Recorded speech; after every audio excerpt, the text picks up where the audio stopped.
This week's episode of I Was a Teenage Film Snob is not brought to you by Viggo Mortensen, but you know I do love a pun.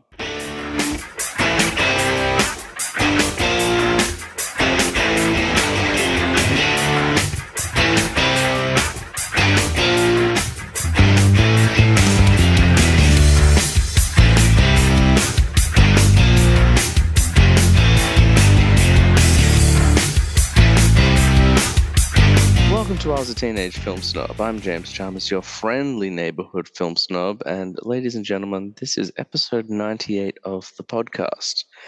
Now, everyone, full disclosure, it is currently 10 p.m. on Sunday night, and this episode is 16 hours overdue. I am very tired, however, show must go on. So please bear with me if I don't have my usual enthusiasm and exuberance. It's been kind of a crazy week, and even with a long weekend here in Melbourne, where I'm based, it has been kind of hard to get things together. So, you know me, I'll never leave you without an episode where if I can avoid it.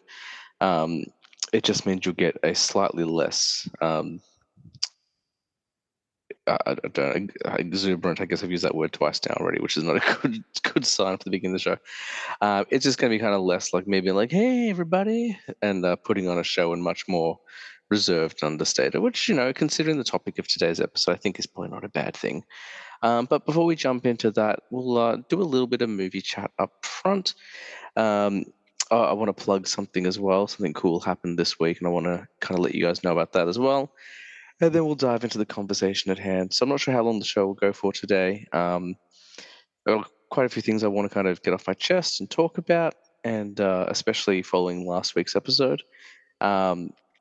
But because I'm not bouncing off anyone, it is a solo show. I tend to rattle things through things a bit quicker when I'm by myself. So I was going to have Tina join me on this episode. She was on last week's episode, so it would have made sense to bring her back. But as I mentioned, crazy weekend, had a lot of commitments, and she is exhausted. So wanted to cut her a bit of a break there as well. But thank you all for joining me on episode 98. Very excited to let you know that episode 100 is just around the corner. We have started recording that, which is really exciting. Sat down with the first couple of guests for about an hour or so the other night and recorded the first part of the radio play, which I think now that I'm hearing people read the dialogue and I'm hearing them react to it, I'm feeling more and more confident about it. Not that I was second guessing myself. I wanted to do something different for episode 100. I didn't want to do just another list. I wanted to have a bit of fun with it. And it seems to be kind of working at this stage. So we'll see more and you'll hear it in a couple of weeks' time. And then you'll be able to let me know whether it was a swing and a hit or a swing and a miss. But hopefully, I think it's more hit than miss. So, yeah. In terms of movie news, things I've been watching, there hasn't been too much. I have yet to see Furiosa. Every opportunity that's come up to see Furiosa has been foiled by just life, unfortunately, with me getting COVID the first week and then some other things popping up the second week. It just hasn't happened yet. There are a couple other movies I haven't watched yet either, which is a bit of a bummer, but hopefully soon we'll be able to tick that one off the list. I haven't watched anything new per se. I've watched movies that are new for me, but nothing kind of from the theaters. So I watched Five Nights at Freddy's, which I never really had any interest in before. Not because I didn't think it was going to be a good movie, just because I never played the games. When it came out, I was well into my 20s, almost in my 30s at that point, or at least when it became popular. So it was just never on my radar. But I gave it a go the other night because it was on Netflix, and I was pleasantly surprised, man. Like it felt tonally a bit like Gremlins, tonally a bit like Ghostbusters. And I'm not saying that like it's on par in quality. Like obviously, first of all, Gremlins and Ghostbusters are treasured films that are almost 40 years old. So to compare the two would be considered blasphemy by some. But I guess more like tonally, I compare them because Gremlins is a PG film, Ghostbusters is a PG film, and it's kind of like an intro to horror. It's almost like a family horror film, and that's kind of what Five Nights at Freddy's felt like. It wasn't huge on the gore, it wasn't huge on the violence. It was definitely there and insinuated, but it kind of was reserved, and its intention was to be a PG-13 horror in Australia and M-rated horror. And I could see a lot of families, maybe not with young children sitting around the TV and watching it, but I could imagine if you've got some tween children of your own or kids who want to dabble with horror. This is kind of like a modern version of what Gremlins and Ghostbusters did back in the day. So I had a lot of fun with it. I thought the cast was really good. Josh Hutcherson was a lot of fun. Matthew Lillard, obviously, always just a joy to watch. So I watched Five Nights at Freddy's. And I thought that was quite fun. I watched The Lovely Bones, and after watching it, I had to post about it on Instagram. So if you follow me on Instagram, you would have seen this already. Magnificent performances. It's one of Saoirse Roden's kind of earliest roles, and to think that she was 14 or 15 when that movie was made is crazy because she's insanely good. Um, Saoirse Ronan's never been huge on my radar, not because I don't think she's a wonderful actress. She just has a lot of the choices she's made for movies haven't aligned with my taste in the past. Again, back when I was more snobby. Now that I'm watching everything, I've seen a few of her films, but I can't imagine anyone watching The Lovely Bones when it came out and not seeing the future that was in store for her because she's brilliant. Stanley Tucci, I don't want to spoil the film, but Stanley Tucci's performance is next level. It's completely terrifying and sinister and unsettling, and he does a really good job in it. Um, I think it's a well-made film. I think it looks stunning. I think, considering how complicated the subject matter is, trying to tell a story of that nature, so dark but also filled with fantasy elements, and keep it at again like a PG-13 or an M here in Australia is a really difficult tightrope walk, and I think Peter Jackson did a great job with it. The only thing that kind of frustrated me, and I did some reading afterwards, and it sounds like it's in the original book as well, was the ending. I felt like the punishment didn't fit the crime. I felt like the killer gets off pretty light considering. That was my only kind of quibble with the film, but otherwise, I really enjoyed it. Which sounds weird to say that I enjoyed it because it's so horrible and sinister, but I thought it was really well made, and I think they did a good job for like 95% of it. I also watched Dan in real life for the first time, and I can't believe it's taken me until 2024. But I do believe Steve Carell might be the best comedian moving into dramatic actor that we have. Obviously, Robin Williams was fantastic. Obviously, Jim Carrey's had a great career, but every time I watch Steve Carell in a performance that isn't Michael Scott, I'm blown away. Um, by how natural he is, how real he is. I was talking to Tina about it the other day. I said no one plays tragic better than Steve Carell. He's always put in these really tragic moments and just executes them flawlessly. I've watched a lot of Steve Carell movies this year. I've rewatched Little Miss Sunshine. I rewatched The Way Way Back. I rewatched Crazy Stupid Love. This is my first time watching Dan in real life. It's been sitting on my Blu-ray pile for a couple of months now, and it was wonderful, just wonderful. And everyone in the flick really good as well. Like I know, what's the guy's name? He was also in Good Luck Chuck. I can't believe I can't remember his name now. The stand-up comedian, Dane Cook.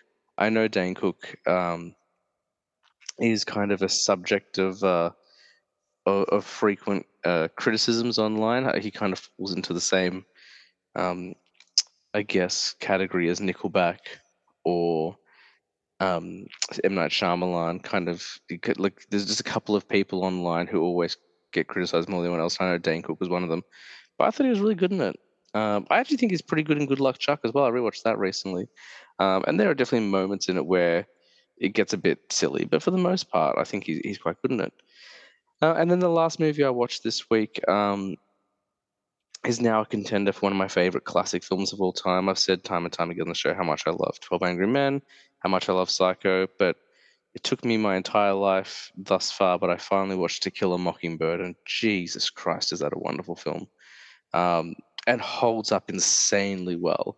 Obviously, bit of a trigger warning for those who don't like um, hearing certain, I guess, like racial slurs, because it's definitely in that movie, used a couple of times, but within the context of the film, it makes you can see why.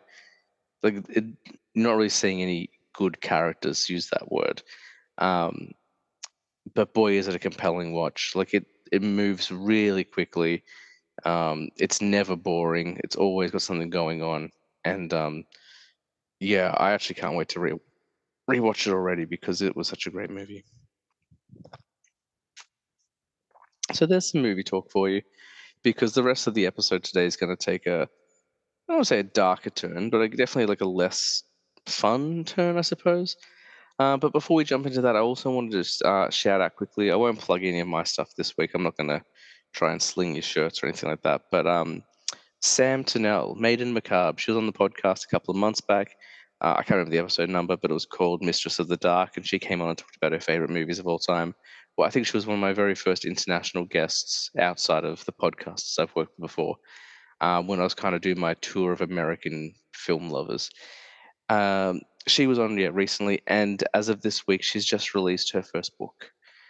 So huge congratulations, first of all, to Sam. She's lovely. She's such a fun character, and has a great taste in movies and very honest opinions on movies, and continues to do so since that interview. Um, and she's done some really good ones actually in the last couple of weeks, so definitely worth paying attention to that. But congratulations to her. She's just self-published through Amazon her first compilation of short stories, a horror anthology. I actually have it on my bedside table where I'm recording right now. If you want to support her, which I definitely recommend you should, it's certainly not an expensive buy, and you definitely get plenty of bang for your buck. It's like a 250-page book. Um, yeah, longer than 250 pages, and it's called Mandatory Lobotomy, and it's an anthology book. So it's a bunch of short stories. They're all horror related, and if I remember correctly, also inspired by mental illness and kind of mental health awareness. Sam was pretty open and honest about some of the things she's encountered in her life when she was on the podcast. She's very much a mental health advocate. She's very much in support of addicts and recovering addicts and things like that as well. I haven't had a chance to read the book yet, so I can't give you my honest review on it. Um, it is on my bedside table. I almost started reading it last night, and I was like, this could be pretty scary. Do I want to read this before bed? But we'll definitely start reading that in the next couple of days. But in the meantime, if you want to support Sam, it's on Amazon right now. If you're in America, I think it's like $10. So certainly not an expensive buy at all. And you'd be supporting an artist and supporting someone who's just trying to kind of get started and get their work out there. If you're in Australia, I think it cost me $18. I've got Prime, so it's free shipping. So it's certainly not very expensive at all. Like cheaper than what you would spend in an actual bookstore. Not that I don't want you supporting bookstores, but Sam self-published through Amazon, so the only way to get her book is on Amazon. So head on over there and you can get her book. And if you got Prime, it's like next day shipping. I think maybe it was 2 days shipping for me. I can't remember exactly, but either way, definitely worth supporting her and reading some of her stories, which we did touch on in that episode as well. But yeah, go and support Sam, buy her book, and let her know what you think of it, and give her some love.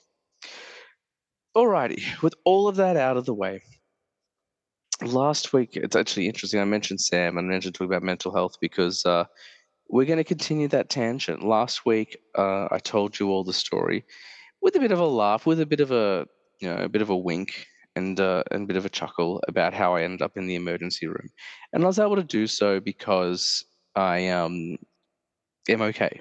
You know, I think when you talk about health, whether it's physical health or mental health, going to the hospital, things like that, people tend to get very morose about it. They don't want to have a laugh because it's pretty real.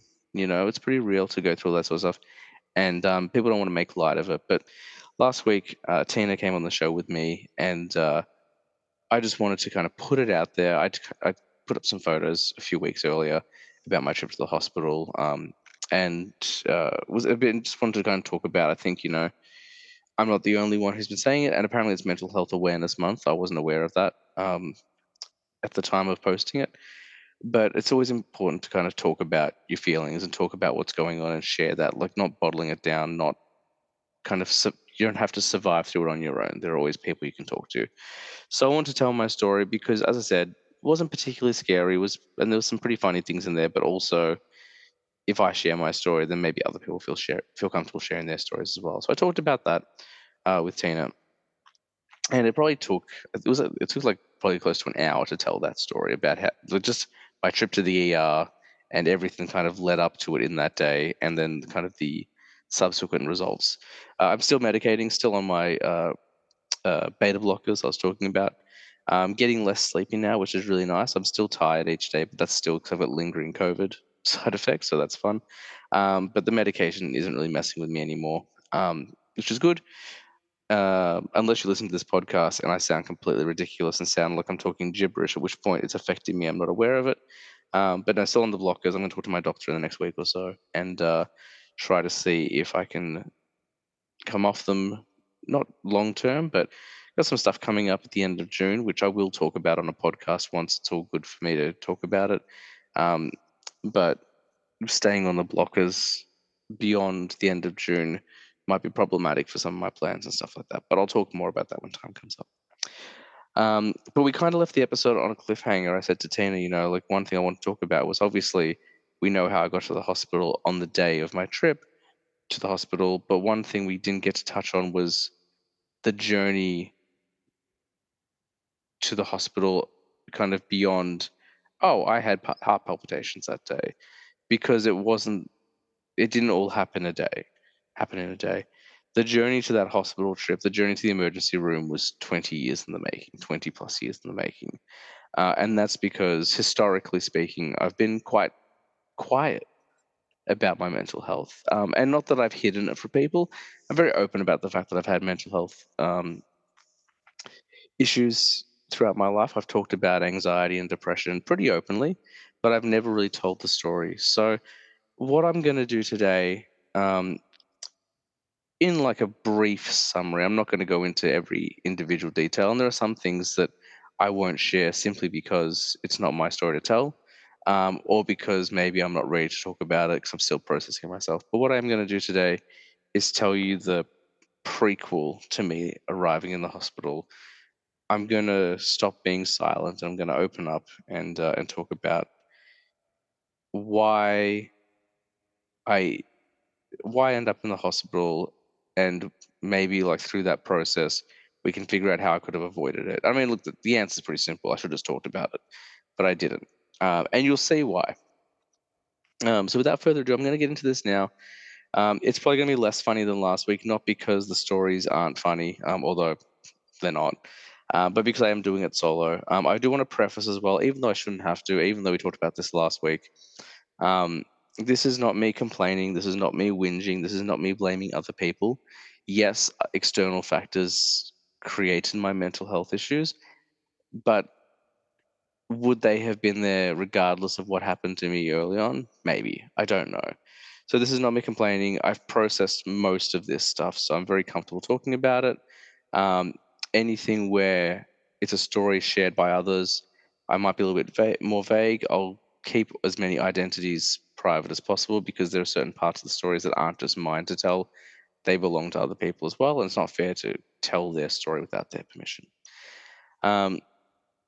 So, what I can tell you about my mental health, about my life, the two things that had the most profound impact on my mental health and kind of created the journey that led me to the emergency room 3 weeks ago, are the fact that my parents separated when I was a teenager, which is not surprising, pretty common story, and the fact that I was bullied relentlessly through high school. Again, not the first time that's happened. I'm not the only person to be bullied, but I will go into a bit more detail.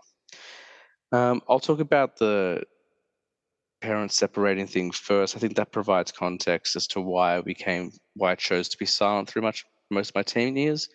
And then what I'll do is I'll talk about the bullying, and I'll talk about kind of like the breakthroughs I had as the bullying died down, but also how it kind of shaped me or helped me shape the personality that would become the guy who hosts this podcast. Because the guy you're listening to now, the guy you listened to for the last 97 episodes, is not the guy he was when he was 13 years old. And few are that. Few people are the same personality type from age 13 through to 36. Like that doesn't happen. Most people will change slightly and retain a lot of their kind of earlier personality traits, but I can say with quite a bit of confidence, I was talking about Tina this the other night actually, that most of the personality you are familiar with now is manufactured. And that's not saying I'm a phony, it's not saying I'm a poser or anything like that. There was a point in my life where I noticed an opportunity to kind of rebrand myself, I suppose. And I took that opportunity, and then over the course of time, leaning into that personality, I became that person. it was a pretty conscious decision because everything prior to it was so frustrating. I kind of felt like I didn't have a choice but to rebrand and to change. So we'll talk about that as it comes up as well. Trigger warning for those who do get offended or upset. I'm going to try and keep it relatively censored, but I am going to refer to slurs that were used against me. I'm going to refer to some trauma. Um, so just be aware going in that, like, there will be some things that you don't necessarily hear in everyday conversation, but I'm going to try and keep it as tasteful and as clean as possible, and we'll just see where we go from there. So the story begins. I'm 12 years old, and I've just moved into a new house with my family. I have a brother and a sister, and a mum and a dad. Two of those three people, sorry, three of those four people, you've actually all heard on the podcast before. My brother's never been on the show, not because he doesn't love me. In fact, I have a really great relationship with my brother, but just this sort of thing isn't his jam. He's just not a talker. He doesn't like to talk for the sake of talking. He would rather like sit down and have a meaningful conversation with you one on one. He's not really into the whole recorded side of things, which is totally fine. So we all moved into this new house. We've been living in kind of this small house um, in a village called Keilor for most of my younger years. But in 2001, we moved away from there. We moved kind of 20 minutes away to this new estate with a much bigger house. We were all going to have our own bedrooms. Previously, my brother and I had shared a room together. So we are all going to have our own bedrooms, which was very exciting. It was a decent sized block of land and just a much bigger house than what we've been used to. So it was a really exciting time for us. Um, Coinciding with that, I also was starting high school. For those who aren't in Australia, high school is a bit different to America. So in America, you have elementary school, middle school, and high school. High school beginning at the end of eighth grade. In Australia, we have primary school, which is kind of the same as elementary, and that's 0 through to 6. And then high school is 7 to 12.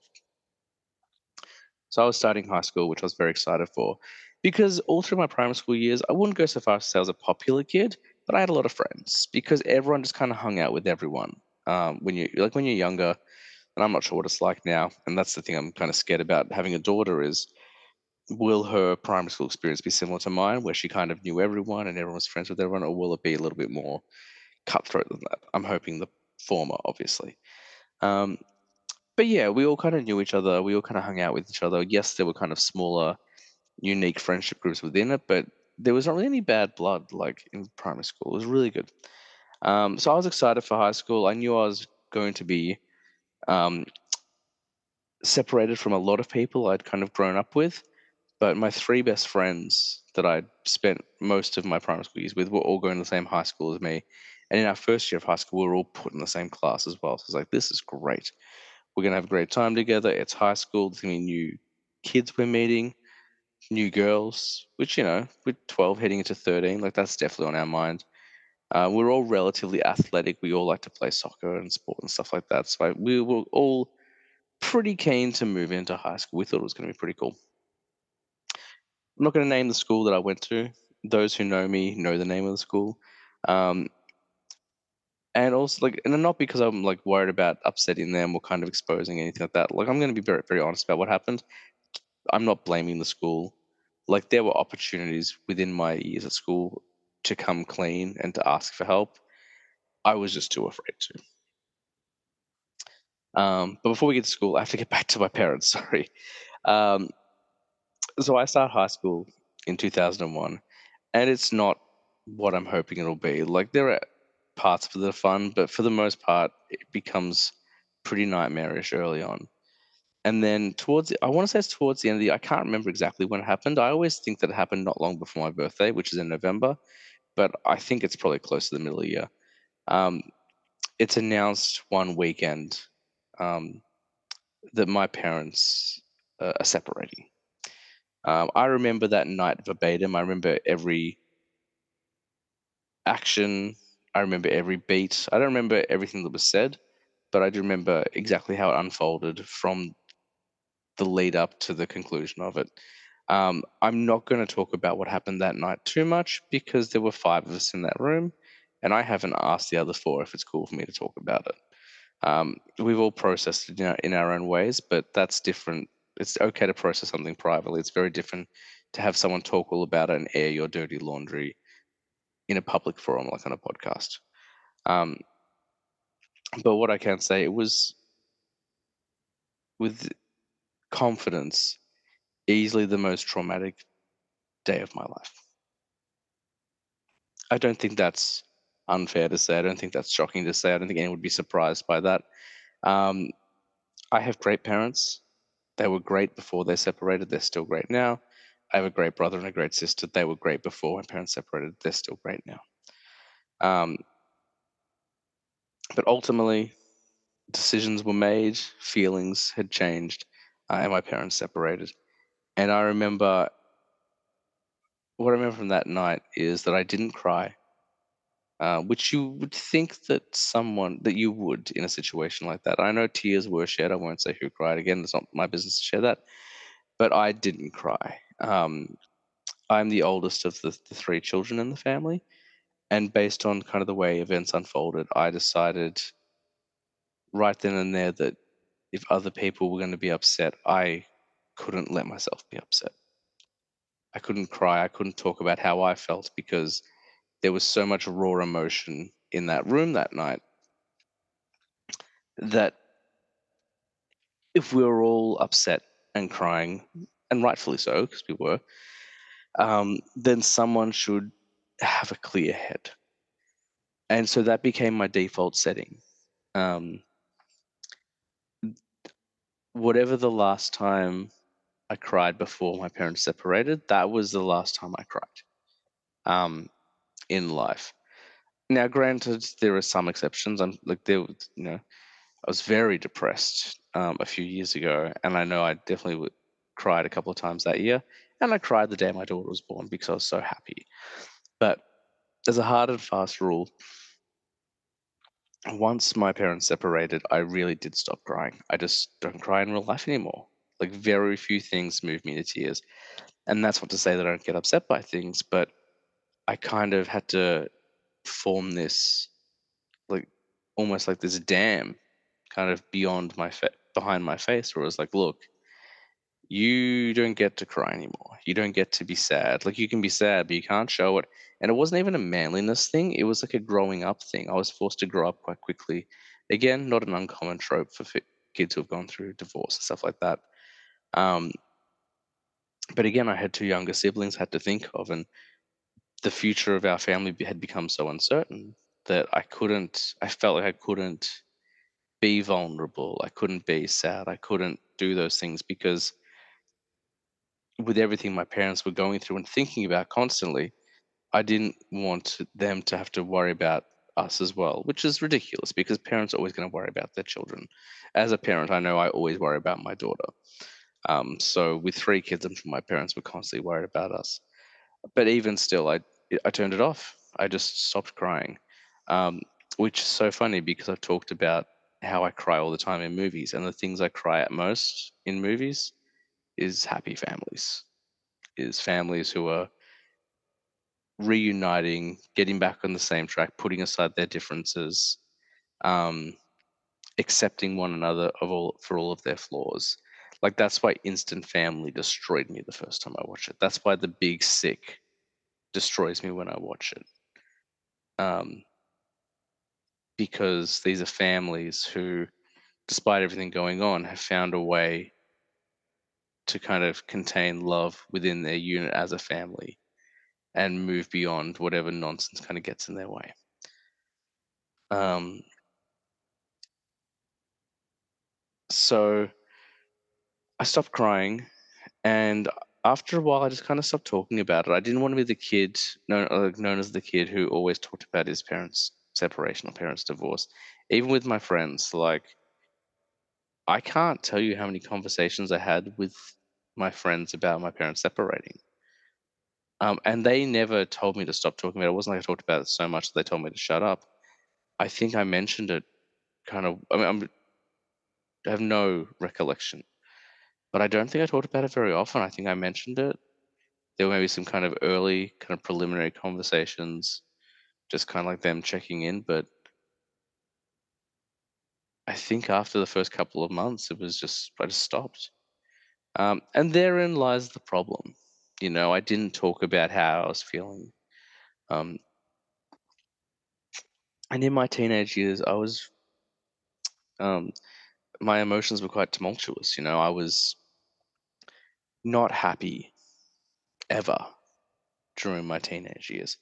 I wasn't happy at school. I wasn't happy at home. And again, this is not a reflection of my parents. My parents did everything they could, even after separating and ultimately divorcing. They always put my brother and my sister and I first. You know, um, my dad changed careers so that he could make himself more available as a father, more than once. Um, my mum gave us the gift of trust. You know, we were young when I first started high school. I was the oldest, so I was 12 at the time. Both my parents worked weekends, which was not fun for us growing up. Like even when they were together, we had to choose who we were staying with. We had to go to their work all day on Saturday and Sunday. So instead of hanging out with friends or going doing things, we were just like, well, we'll mosey around these kitchens for 8 hours or 12 hours, whatever it was. And then we'll kind of go from there. And then thankfully, we'd go to the video store after work or something like that. But at a certain point, my mum was like, look, you guys are adults. I'll lock, you're not, well, I shouldn't say you guys are adults. You guys are teenagers. You've got to be given some trust at some point. I'll lock up the house. You guys sleep in on Saturday. And if you want parental guidance, give me a call at work. I'll come pick you up. If you want to stay home all day, just give me a call once you're awake so I know everything's okay. That sort of thing. Um, I don't know why I told that part of the story, but it is essential viewing, I suppose. So, yeah, I just didn't talk about things. And as I said, I wasn't happy, and it wasn't to do with my parents. Like they tried a lot. They did everything they could to support us. But I think because the way that it all started was that first night when they announced they were separating, that I made the decision not to talk when everyone else was crying, or not open up emotionally because the room was too crowded with emotion. I think then and there I inadvertently made a decision that, like, my feelings don't matter. Just push them down. We'll get to my feelings when there's time, but right now there's not time. And that's kind of been the story for the last 20 plus years, where every time something's come up, if I'm feeling emotional, I will just put it down. And something I've been working on, a lot, especially since getting married. Like, Tina is the hero of my story, because when we met, I was still figuring out the person that I was going to become. And thankfully, she was very patient and supportive and helpful. Um, and she's very good at communicating her emotions. And something we've been like, we dated for 10 years before we got married, and rarely fought. And even now, we rarely fight. We don't argue a lot. But there was at a certain point, like during our marriage, pretty early on, she was like, "Look, you need to be more open and honest with how you're feeling. Like, if you don't tell me you're upset, I'm not going to necessarily know." So it's something I've been working on a lot. And I even talked about on last week's episode that one thing I'm really focusing on now, because it has been causing me anxiety, is just telling people, like, "Hey, guess what? That thing you said, not a fan." And obviously, I'm much nicer than that. I actually had a talk with a friend recently. I won't name that person's name, but I had a back and forth with a friend recently, and they said something that upset me, and I let them know exactly where they stood. I was like, "Look, I understand you're frustrated with me for whatever reason, but what you said was really hurtful, and right now I'm dealing with a lot of stuff, so I just need you to kind of rethink the way you, like, talk to me about this sort of stuff." Um, and like, we're fine. We've spoken many times since then, and we've kind of put it to bed. Like, I put it to bed the same day that it happened, but just being more open and honest about it. But ultimately, the biggest thing that kind of came out from my parents' separation and divorce is that I just clammed up. Like, any confidence that I had in my kind of younger years was shattered. So I didn't talk about how I felt. And I saw a doctor a couple of times, and that's how I got diagnosed with depression. I didn't get diagnosed with anxiety until much later, like in my 20s. Um, but based on conversations I've had with doctors since, like, in my 20s and in my 30s, it sounds like it's been there pretty much since the other mental health stuff kicked in. it just wasn't a focus and wasn't impacting me as badly. But now it is impacting me. Um, so yeah, so I spoke to a doctor a couple of times. Um, and some doctors are better than others. Like one doctor just thought that I needed help learning how to speak with girls, and yes, that is true. I did, but what I probably needed was people to give me permission to let me talk and vent. That was probably a higher priority than me talking to girls. Because I talked to a couple of girls and stuff growing up. Like not too many, like you know, but that's beside the point. So I guess that's the groundwork there. That's pretty much what you need to know. Is that the biggest byproduct of my parents' divorce is that I stopped crying. I stopped putting my emotions first, or allow myself even the time to process my emotions, um, and kind of lost the confidence and identity of who I was. And again, I just want to like reinforce, like I don't blame my parents for this. I'm not angry at my parents or anything like that. Like my parents were wonderful before they broke up and have been wonderful since. And they've always been done everything they can to put their children first. And they've always tried hard and they've always supported us. Um, but like the conversations changed after my parents separated. Like my dad and I still, despite him appearing on episode 69 and us talking about sex in movies, that was probably the most frank discussion he and I have ever had about sex. We never really talked about it. Like the talk that I got, the birds and the bees talk, was mainly conducted by someone at school. And within my family, it was kind of brushed to the side. We didn't talk about that sort of stuff because for whatever reason, we didn't have those communication skills. And I don't know whether it's after separating from my mum, my dad didn't feel comfortable talking about sex and things like that. Um, I don't know whether he always felt uncomfortable talking about it and didn't really know how to handle it. But like there, I'm just using that example. Like we just didn't have any conversations. We had conversations, but conversations to make each other laugh, conversations for fun, conversations that didn't have this a lot of depth behind them or meaning.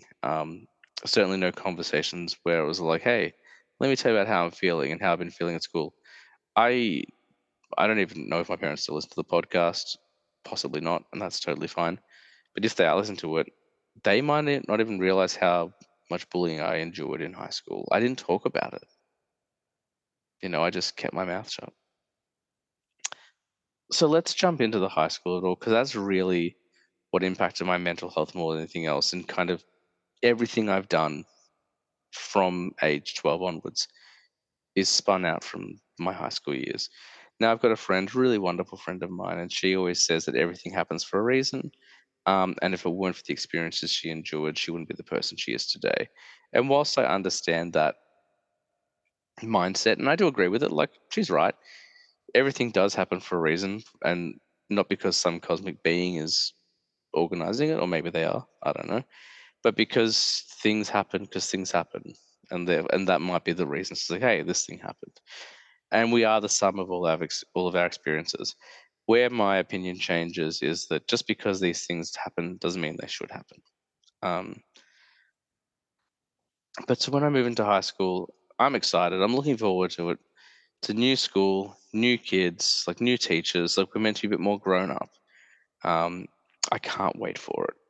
And very, very quickly, I mean, very quickly, I realized that I am not going to enjoy high school. It's not the content. Like the classes are fine. I'm pretty good with most of my subjects, but for the first time in my life, I am. It's like a brag, but it's not. I am not liked by my peers. Like in primary school, we all just liked each other. It was a very pleasant place. But in high school, my friends and I won't name names, um, because again, like their story as well, we were not popular.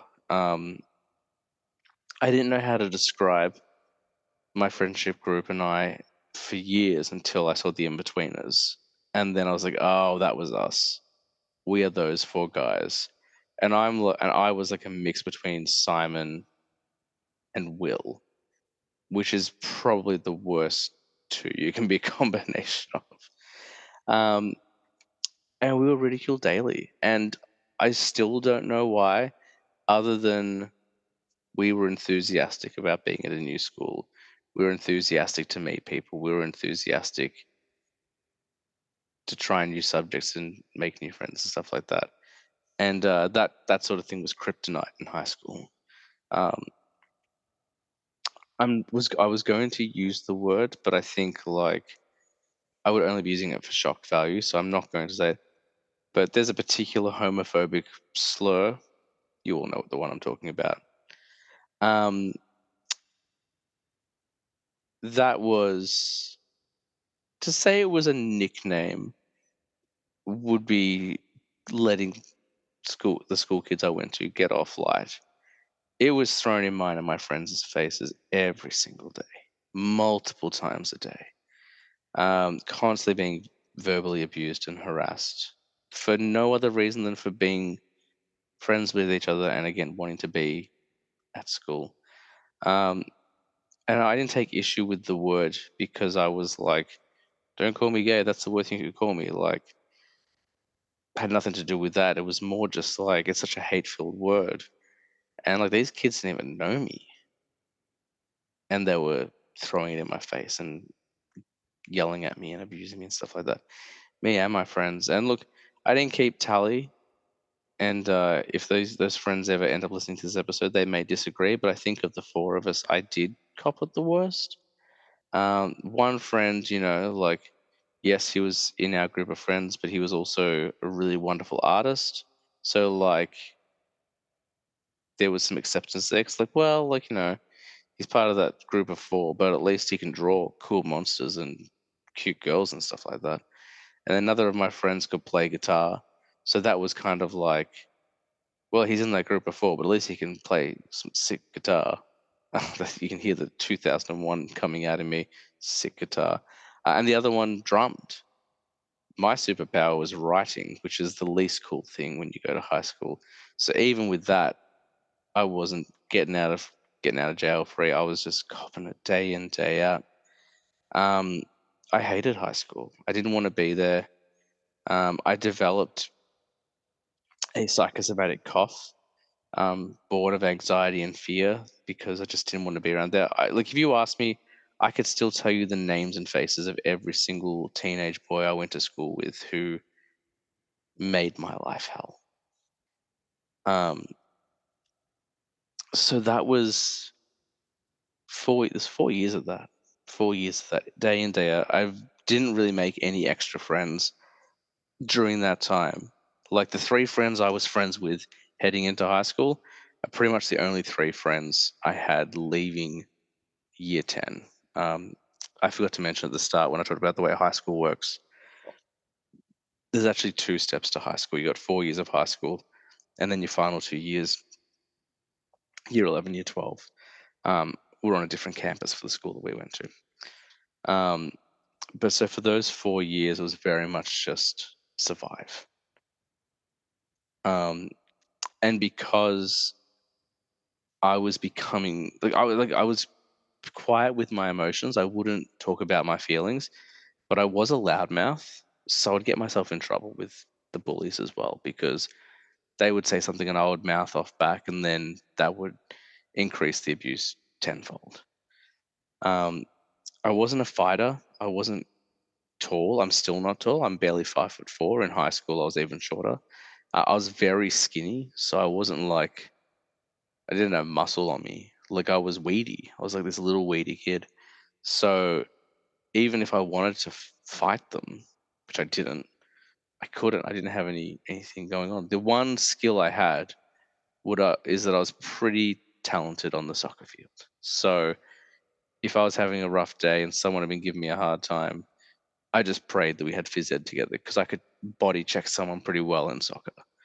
And I did it a couple of times, and once it did lead to a fight where a guy did punch me a bunch on the tennis court.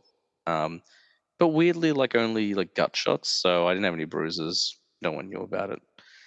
Um, but that was, the other thing about it was that not only was I this weedy kid who was small and skinny and didn't have any kind of particularly cool hidden talents that could maybe help me escape the abuse. Um, I also wasn't funny.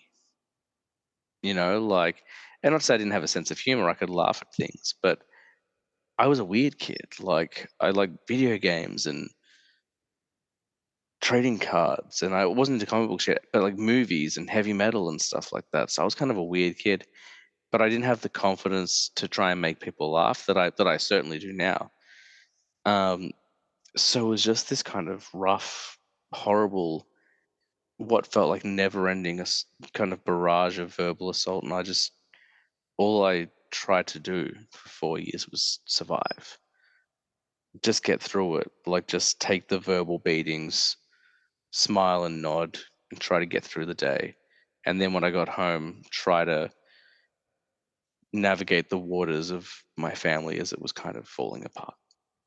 And again, I'm not saying that it's broken, like it's fallen apart. But when you're 12 through to 16, everything feels like it's falling apart. So at home, things feel like they're falling apart. At school, things like that feel like they're falling apart. Um, so it's just like a rough 4 years. Um, when I finally get to year 11, it lets up a little bit. There's still, like most of the kids who bullied me didn't graduate year 10. Like that's kind of the wonderful PS to that story is that most of the kids, at least when I was a kid, like bullies these days are a lot more intellectual. As we saw in the movie Booksmart, like so you can be a horrible person, or you can be what's not expected of you, or do the wrong thing and still pass. But when I was a teenager, like the ones who were bullying you generally didn't finish school. So most of the ones who were kind of giving me a hard time didn't graduate past year 10, so I didn't have to see them again. So that was pretty good. That was a silver lining. Um, but there were still some, and they let me know exactly how they felt about me all the way through till the end of year 12. I remember walking away from my year 12 graduation party or whatever it was, school dance, and while walking back to the car, someone just yelling out and calling me a tool. And maybe they were right. Like again, I was a loudmouth. Like I didn't do myself any favors in high school. Like I know that, like whilst I didn't do anything to deserve the initial horrible things that happened, I didn't make it easy on myself. I understand that. So I could see why someone would think I'm a tool, especially if they were from the outside looking in. But that was weird that even, we're 18 years old and like that, it's just bizarre. But in year 11, I get film class. And film class is where things change. As I said, I'm still dealing with the bullies. I'm still dealing with those verbal assaults. I'm still being called that particular slur. Maybe not on a daily basis, but people are letting me know that just because we're not, kind of in 7 to 12 at high school anymore doesn't mean I've gotten cooler or I'm going to shake off kind of those who come after me. Like they let me know they're still there. But I find film class, and that opens up a whole new world to me. And I'm pretty shy in film class. At this point, I've got a job at a video store, so I think that's like in my mind, I'm like, well, that's pretty cool. Like we're in film class. I work in a video store. That might gain me some currency. Unfortunately, at age 16, heading into year 11, I don't have the confidence to like talk to anyone. Like I'm destroyed. Like I talked about this last week with Tina. Like this is the year where I go across the road to like the little house opposite the school where they're supposed to provide mental health support. And I tell the teacher, "Hey, I'm having a really hard time. I need to speak with someone." And they roll their eyes and they say, "Well, it's my lunch break. Like I don't want to miss my lunch break. So can you come back in an hour?" So keep that in mind. And I don't question it at all. I'm like, "Oh no, you're right. I'm inconveniencing you." But class over time things get a little bit better. Like I start to kind of open up my personality because, first of all, a fantastic teacher. I will name the teacher because she was wonderful. She was the best teacher I ever had. She was my film teacher. She was my media teacher. Her name was Diane Bazil, and she was wonderful, amazing teacher. Knew how to treat everyone individually on their own merits and gain understanding of who they were and make them feel heard and valued and like, just wonderful teacher. Like of every teacher I've ever had, even up through university, she remains the best teacher I ever had. She was fantastic. Um, and really made me feel welcome. Like I remember when we did the orientation going into the campus before I started, we went into the film room and I wasn't even thinking about joining film class. I watch movies all the time. I was working in a video store. I was going to the video store every week before I went to the video store, and I never once thought, hey, I should go take film class. And when I went in there and I met the teacher, I was like, oh my God, like, why didn't I think of this as an option? So she was wonderful. Like, she convinced me and my parents of something that we were already aware of. I like movies. I should probably do something with movies. But anyway, so the first profound thing that happens in year 11 in film class is um, the way that the classroom is set out, set like in a U shape. So all the tables are kind of together in a U shape. We all sit behind them. So it's almost like a conference room. So that way there's a chance to kind of have an equal share of ideas. We can all see each other. Um, it's not in lines. We look into the back of the head of the kid in front of you, that sort of thing. And we're having a discussion. And then I remember this very pretty girl. And I'm only pointing out that she was very pretty because in my lifetime in school, pretty girls didn't talk to me. At this stage, like no one talks to me except for my immediate best friends. This very pretty girl, her name was Kate, I'm pretty sure. Um, she calls out across the room to me. So everyone here, and she was like, James, what do you think? I can't remember what the conversation was about now. But I looked up and I saw her. I was like, me? Like, you talking to me? And she's like, yeah, you, James. And I was like, I'm sorry, you know my name? Like I had kind of created such a hovel for myself. I just hidden away. I just like I didn't want anyone to know my name because those who did tended to, you know, give me a different name and kind of come after me and make me feel terrible for it. So I didn't want people to know my name. And I just figured like best people not know who I am and that way it's easier for me. But she calls out my name and I go, you know my name? She goes, of course I know your name. She's like, I want to hear what you have to say. And one of the most validating things that happened to my life, especially in high school. She was so lovely, so friendly. Um, the next validating thing that happens, I'm going to name this person as well, is there's a girl named Amy. And I think I've referenced her on the podcast before because she plays one of the most pivotal, influential moments in my life prior to me meeting Tina. And this is not a girl that I dated or I wanted to date or had a crush on or anything like that. Um, like she was very much like me, and I didn't realize until we started talking. But like, she was like a little punk girl, just like me. We're both the shortest kids in the class. I say kids, we were 17. Same taste in music, same taste in movies. We both were getting really into the idea of film noir. Like Sin City was coming out, and we were both like fascinated by what that the kind of that genre of film looked like. The only difference is that everything that I had endured from year 7 to year 10, she had received the opposite. To my understanding, she might have had it just as hard as me, but she was confident and cool. Like she was dating an older guy who was like a skateboarder and in like a rock band and stuff like that. Um, but beyond but so we were like two sides of the same coin. She just had all the confidence and positivity, and I was just a shy wreck. But we would talk from time to time, and I think we would actually used to hang out like behind the classroom while she smoked. I think if I remember, she was a smoker, and I wasn't. But I was like, I'll talk to you because you're cool, and you want to talk to me, and that's pretty rare in this school. But one day she came up to me. She's like, James, she's like, I got this movie in my bag. I want you to take it home and watch it. I think you'll dig it. She said, like, I've shown this movie to a lot of people, and none of them like it. They don't get it. But we've talked about movies a little bit. We have similar tastes. I feel like if anyone in this class is gonna appreciate this film and understand it and get it, it's you. So can you please do me a favor? I want you to borrow it. Please bring it back tomorrow. It's my only copy. But can you please watch it tonight and let's talk about it tomorrow? And I was like, sure. This sounds like a great assignment because this sounds like the beginning of a wonderful friendship. Like, yeah, let's do it. So she hands me a DVD. I've seen the cover before because I work in a video store, but it never jumped out to me as anything that I thought I'd be interested in. So I take the DVD home, do whatever happens today, have dinner with my family. I'm at my dad's house at this point. We will hang out, have dinner, and then I've got a TV and a DVD player in my room. And for the first time in my life, I watched Clerks, and it changes my mind. It changes my life. I've talked about Clerks changing my life a lot on this podcast, and of course, part of it is that it's like, yeah, it's a cool film. I've never seen anything like it. It's independent. If he can make this, I can make this. That's part of it. Part of it is um, representation. I'd never seen myself on screen before.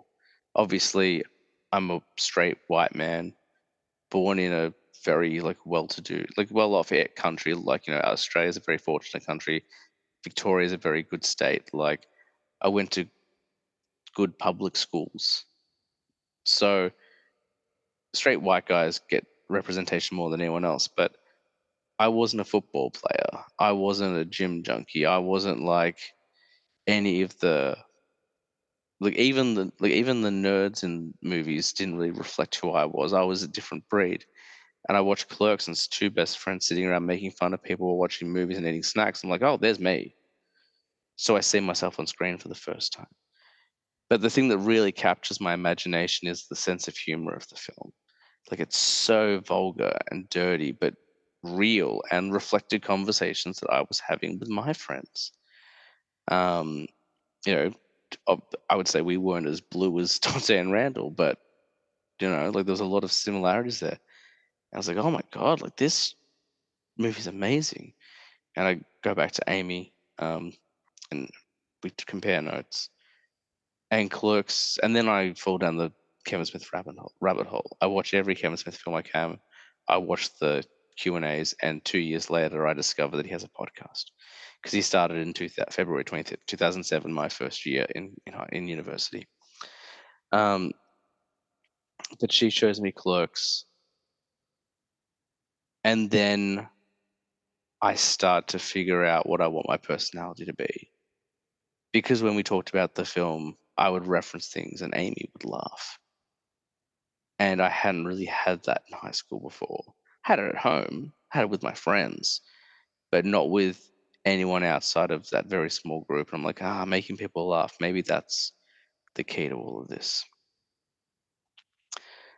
So I watch all those movies time and time again. The rest of high school is not so bad. It's not great. I want to get out of there as soon as possible. My friendship group is falling apart. I'm not really part of that fallout, thankfully. A lot of it kind of happens due to like a band we were all trying to start, and I'm not committed to the band at all. I'm committed to my friends, but I'm playing bass because I just want to hang out with my friends. And if they start a band that gets successful, I don't get to hang out with them as much. So I'm playing bass. But like they have different ideas of the direction they want the band to go. They get into a lot of tiffs and they kind of fall apart, and I start hanging out with them individually as school ends. So by the time we get to the end of year 12, I just want to leave. I just want to leave. And I remember talking to my one of my friends saying like, I'm done. I'm done with this nonsense that we've been dealing with for the last 6 years. I don't want to be around anyone anymore. Like I don't want to be around my family. Like you have to remember I was 18 and I just got my license as well. That was a big part of it. I was like, I don't want to be around my family anymore. I don't want to be around my friends anymore. I don't want to be around any of the douchebags we've been dealing with for the last 6 years who have been making our lives hell. I'm just going to take my car. I'm just going to drive and like rent a shack for like the next 6 weeks. And I'm going to sit in a cabin and I'm going to write. And my friend, he didn't talk me out of it. I didn't have the money to do the thing that I wanted to do anyway. But he was kind of like, nah, you just need to get out of school. Once school's over, you'll feel better. And he was right. Once school ended, there was um, less stuff eating away at me. At that point, it was all about getting ready for university, and I was trying to get into a writing course because I wanted to be a writer. I didn't think I had what it took to be a filmmaker, even after watching Clerks, but I did think I had what it takes to be a screenwriter. I want to point out that I graduated in 2006. 18 years later, still am not published. However, episode 100 is going to have is going to be a screenplay that I wrote, or a radio play that I wrote. So finally, we'll put something out there. But So during this time, I spent a lot of time driving around, hanging out with friends. I get a girlfriend, a steady girlfriend, which I'd never had before. Um, and we only date for maybe a month or so because she's a bit younger. Her mum isn't allowed to know my identity, stuff like that. That's a whole other story. I'll tell you about it one day. Um, but ultimately, I decide that but that leads into uni. Like I kind of see her from graduation or just after graduating through to beginning university. And then I get to university, I'm like, oh my God, like there's all these new friends to make, new girls to meet. And I was never planning on, you know, being like Stifler in American Pie. I remember I had a conversation with my dad once, like like I was going through like obviously a really rough time. And he said to me, he goes, I'm not going to send you to university if all you're thinking about is betting a bunch of women. That's a conversation I had with my dad. Very funny. I was just in a very dark, weird place, and um, I must have made an offhand comments that rubbed him the wrong way, but that was totally fine. Um, but during this time where I graduate from high school with a pretty low score, mind you, I don't really try too hard in the exams. I just want to get out of there. But between me graduating and starting university, I'm watching tons of movies. I'm watching Tarantino, I'm watching Rodriguez, but I'm watching Kevin Smith. I'm listening to Kevin Smith commentaries. I'm watching behind the scenes. Like I'm formulating a new personality because I made Amy laugh. Because I made a couple of other people laugh. Like other people in film class I start to see the seeds of a funny personality. So I start putting those together and people start to find me more engaging. And I'm like, okay, this is the way forward. The thing that I didn't have when I was 12 years old starting high school that would have made my life easier was the ability to make people laugh. I took myself too seriously. I got offended by things. I didn't know how to laugh it off. I didn't know how to deflect. So I just, started watching more and more movies. Like movies became more so than ever my safe place. Like I watched movies all the time in high school anyway because no, I didn't have a lot of people to hang out with. And again, I'm not like I throw my friends on the bus. We spent weekends together, my friends. We had the best times. Like whilst I hated school, I loved my friends. I loved spending weekends like binging Super Smash Brothers, just playing like 30 plus hours of that game on Nintendo 64 and then GameCube and stuff like that. I loved going to the video store and hiring horror films and watching them with my friends. Like we had a great time when we weren't at school. But school was hell. School was a war zone for me. It was just about surviving. But I get the job at the video store, and then as I'm getting ready to move into university, I'm just devouring as much as possible, and I'm learning what makes people laugh and what doesn't make people laugh. Um, and then when I start uni, like not long after starting, I meet Tina, and I meet other people, like other like-minded individuals, and they find me funny. And this is the first group of strangers who think that I'm funny. And because I don't know them, for the first time, I have the confidence to try and be funny. And I'm not saying this and being like, so if you're listening, you must think I'm hilarious. Like, not at all. But like, it kind of gives me the chance to try to be funny and try and make friends through sense of humor as opposed to whatever I tried and failed in high school. Um, I I start saying things that are shocking. I say things for shock value. And when you're 18 and 19, you get away with it. At least you did in 2007. Um, and that worked really well at times because like, oh my goodness, I've never heard anyone speak like that. Like I want to know you. And other times it didn't work so well. And look, I'll be honest with you, whilst creating my new persona, I probably said things that upset people. And that's one of my biggest regrets is that like I probably said things that offended people or hurt people because I was still figuring out who I was. And that didn't stop at age like 19. I'm talking about through my entire 20s and even my early 30s. Like I took me like I was so damaged by my experience in high school, by my parents' divorce, that it took me a long time to kind of find my identity. And I was dating Tina the entire time, and I was talking to her about this like literally last night. Um, and she was like, "I know," because I knew who I was around her. Like we were kind of each other's we also are two sides of the same coin. And you know had similar experiences in high school. Um, so I always knew who I was around her, but around meeting new people, about trying to kind of win over strangers. I've talked about the fact that last week I said like I'm an extroverted introvert. Like I still am that, but over the years I found ways to navigate those waters and at least you know make an attempt at humor and try and you know, win people over that way. Um,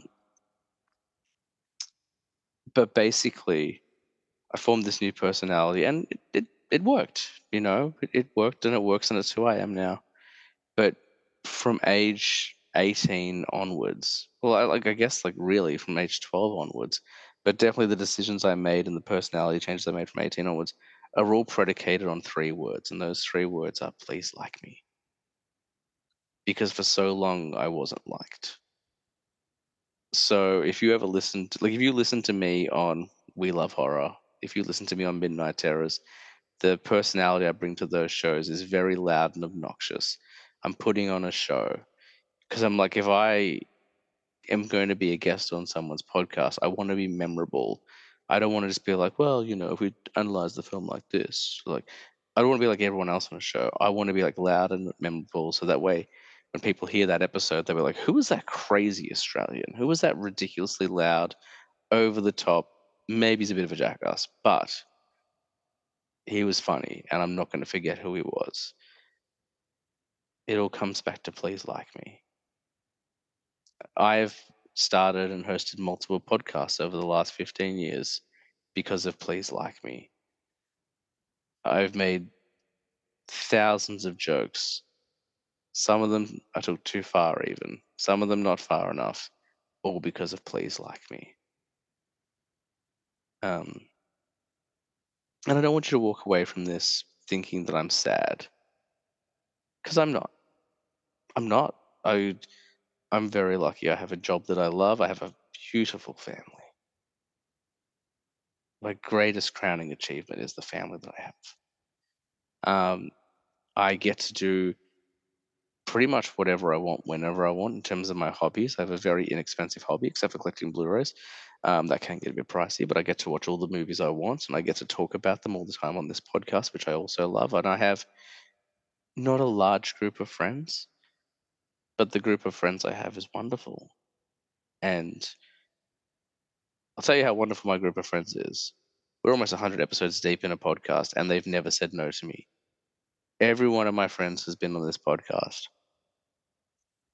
and if I ask them to come on the show, they say yes without hesitation. They all said yes without hesitation. They've all come back multiple times without hesitation. They all said yes to reading my silly screenplay for episode 100 without hesitation. So I have great friends. But like it just takes reflection. It takes thinking about, it takes talking about it to realize your stock in life sometimes. You know, and it's not about having the most stock or the best stock, but sometimes you just need to sit back and talk about things and reflect to realize like, hey, like I'm actually pretty lucky. And I am. But for a long time I wasn't. And the reason why I end up in the hospital 3 weeks ago, 4 weeks ago, is because all of this that I've talked about tonight has been in my mind and my heart for 20 years. And I never talked to him about it. Never. Never talked about it. So like when something happens at work and my brain starts saying, please like me, it gets me anxious. When something goes wrong, that fear of confrontation born from having my parents separated plus from being bullied constantly goes off and the anxiety hits or the sadness hits and I have depressive waves and things like that. Um, so that's it, I guess. That's the story. Obviously, that's not every single detail. Like, I really only touched on ages 12 through to 18, maybe a little bit of 19 for a brief moment. Um, but that's how and why I ended up in the emergency room, because 20 years of baggage was left unchecked. 20 years of not dealing with the fact that I was verbally abused on a daily basis for 6 years, basically. I reinvented my whole personality and have never talked about it. And don't get me wrong, like, am very happy with the person I am now. Not a flex, not a brag, not saying I'm a great person or anything like that. But like the guy who got bullied every single day in high school, the guy who stopped crying because everyone else was crying, he couldn't have done this tonight or any other recording I've done in the last 2 years. He wouldn't have been a podcaster. He would have been boring. He would have been mopey. He would have been obnoxious. So he had he had to go. And that's not a sad thing. Like, he needed someone stronger. He needed someone better. He needed to evolve to survive. So he sat down and watched a lot of Kevin Smith movies and learned resilience and learned humor, learned to deflect. Like, my high school years are exactly why I rely on self deprecating humor so much. Like, you'll hear it from time to time. Like, if I make a fun of anyone in a conversation, it's usually myself. I take the hit. And I don't subscribe to the same thing that I think it was Hannah Gadsby. Like a few years ago, she had that stand-up special, which is like, I'm retiring from comedy, and then did like three more specials. But she was like, self-deprecating humor isn't funny; it's embarrassing. I disagree. Respectfully, I disagree. I haven't seen a stand-up special. Maybe it's probably wonderful. She's pretty funny, but I don't think it's embarrassing when I self-deprecate, when I tell jokes at my own expense. It's not shame I'm feeling. It's not embarrassment. I'm laughing the loudest in that group usually. I laugh at my jokes more than anyone else. But for those who are thinking about taking a jab, I just made their day a little bit harder. A little bit harder to take a shot at me. So it's a defense mechanism. Um, Please Like Me is also the reason I stopped drinking. I haven't really talked about this on the podcast before. I'm not sober, to use in quotes. Like, I'm not a recovering addict or anything like that. It was never about, I never abused the substance, but when I drank, alcohol generally augments what's already there.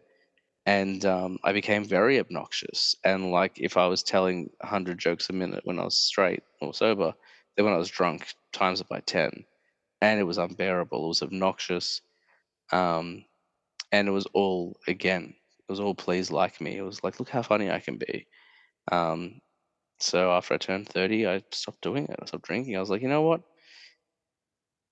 Everyone there liked me. I didn't need to do please like me. So maybe it's time to revisit how I approach this. But anyway, I digress. Um, so that is my history of silence. Silent no more.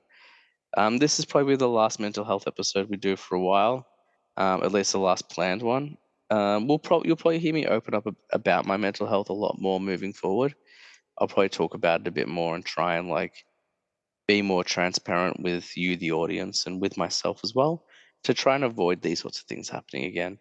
It's so important to talk about the things that bug you. It's so important to kind of voice your concerns. It's so important to be honest with yourself. So, um, got a little bit of movie talk in there, thankfully, but that's not what today was or tonight was all about. So, if you listen to my story, like, please know that I am okay. Like, I wouldn't talk about this sort of stuff if I hadn't processed it. So, when I say, I should kind of finish with this, like, I've talked about it with other people, but I haven't talked about my history publicly before. So most of the stuff that I've talked about, I have processed in some way or other, but there's something very liberating and freeing and calming about putting it out there for the world. just putting it out there in the open. I think, like, in many ways, it takes the power away, because pain is most powerful when it's private, because it only has one. It has the sole attention of you, and it's consuming you and you alone. But if you put it out there for everyone, then suddenly it's not you versus your pain in a one-on-one struggle. It's everyone versus the pain, and the pain is outnumbered and therefore is weakened by numbers. I don't know. This is falling apart a little bit, um, but that's my attitude towards it anyway. So thank you for listening. I hope that if you're going through your own mental health battle right now, um, you are talking about it. Please talk about how you feel. Find someone you trust. Find someone who's happy to listen and talk about how you're feeling. If you're having a bad day or a bad week or a bad month, talk about it. Get it out there. Holding on to it is the most destructive thing you can do. Um, but thank you for listening to me. Next week, episode 99, we're going to do a Q&A. So all those questions I've been asking for on Instagram will finally get answered.